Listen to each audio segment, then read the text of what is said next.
Bikers and bike lovers, কেমন আছেন সবাই? আশা করি ভালো। আমি এপিক বাইকার আতিকুল হাসান স্বপন। আজকে আমার সাথে আছে বাজাজ প্লাটিনা 100 সিসির ইএস ভার্সনের একটা বাইক, এবং এই বাইকটা নিয়ে একটা ছোট রিভিউ বা একটা ইমপ্রেশন দেওয়ার চেষ্টা করব। যদিও ছোট সেগমেন্টের যে বাইকগুলো আছে ওগুলোর মধ্যে আসলে আমি তেমন নেগেটিভ দিক খুঁজে পাই না, বাইকগুলোর যা দেখি ওইটাকে আমার পজিটিভ দিক মনে হয়। বাট তারপরেও চেষ্টা করব এই বাইকটা নিয়ে ভালো মন্দ কিছু বলার। আমাদের চরাঞ্চলগুলোতে 100 সিসির বাইক বলতেই আমাদের জাতীয় একটা চয়েস হচ্ছে প্লাটিনা। তো চলুন এবার এই বাইকটা নিয়ে আমার দৃষ্টিতে কিছু ভালো মন্দ দিক আপনাদের সাথে শেয়ার করা যাক।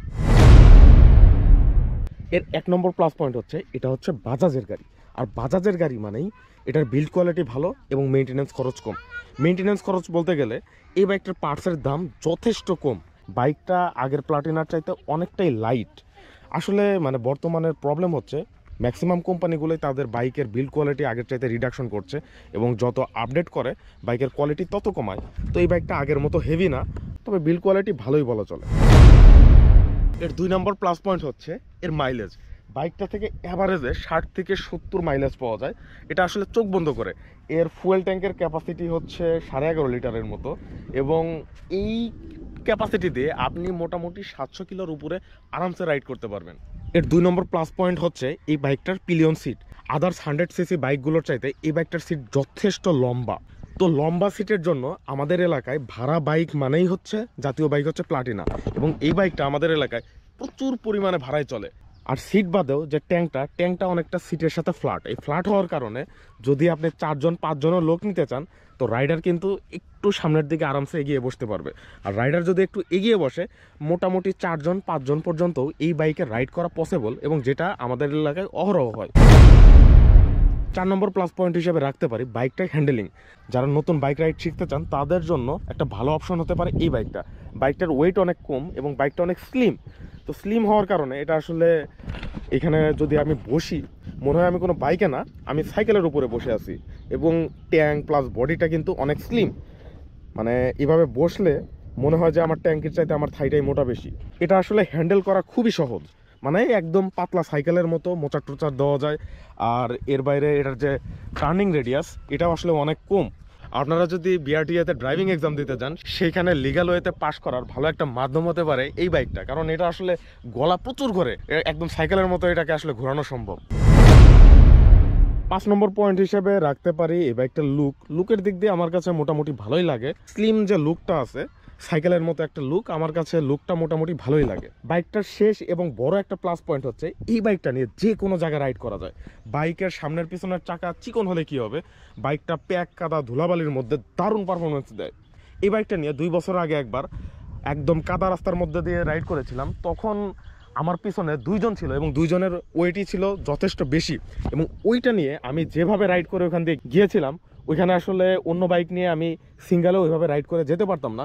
তখন আসলে এই বাইকটার আমি রিয়েল পারফরমেন্স আমি উপলব্ধি করতে পেরেছিলাম, এবং এর জন্যই আমাদের এলাকায় কিন্তু এই বাইকটা প্রচুর পরিমাণে চলে। কারণ এখানকার রাস্তাঘাট ভালো না, চরের মধ্যে রাস্তা নাই, বালি প্যাক কাদা কোথাও আসলে আটকায় না। তো এই বাইকটা সম্পর্কে কিছু পজিটিভ পয়েন্ট আমি আপনাদের সাথে শেয়ার করার চেষ্টা করলাম। এবার শেয়ার করি এই বাইকটার কিছু ড্রব্যাকস নিয়ে। কিছু বলতে আমি কয়েকটা পয়েন্ট নিয়েই কথা বলবো। একটা হচ্ছে বাইকটার বিল্ড কোয়ালিটি, যেটা নিয়ে আমি অলরেডি বলেছি। বাইকটার বিল্ড কোয়ালিটি আসলে আগের মতো নাই, আগের চাইতে অনেক হালকা।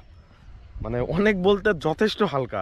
এটা আসলে বাজাজের দোষ না, সব কোম্পানি তাদের বিল্ড কোয়ালিটি আগের চাইতে রিডাকশন করছে কস্ট কমানোর জন্য অথবা এক্সট্রা প্রফিটের জন্য। জানি না আসলে বাইক কোম্পানিগুলো কি চায়।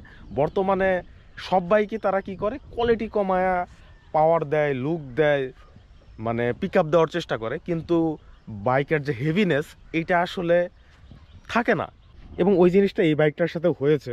তো আমি বিল্ড কোয়ালিটির দিক দিয়ে ভালো বলবো, কিন্তু যদি আমি আগের বাইকগুলোর সাথে কম্পেয়ার করি বা বাজাজের আদার্স বাইকের সাথে কম্পেয়ার করি, এবং এটার কাছাকাছি যে সিটি 100 বাইকটা আছে অলমোস্ট সিমিলার, ওই বাইকটার চাইতে এটার বিল্ড কোয়ালিটি অনেকটাই খারাপ।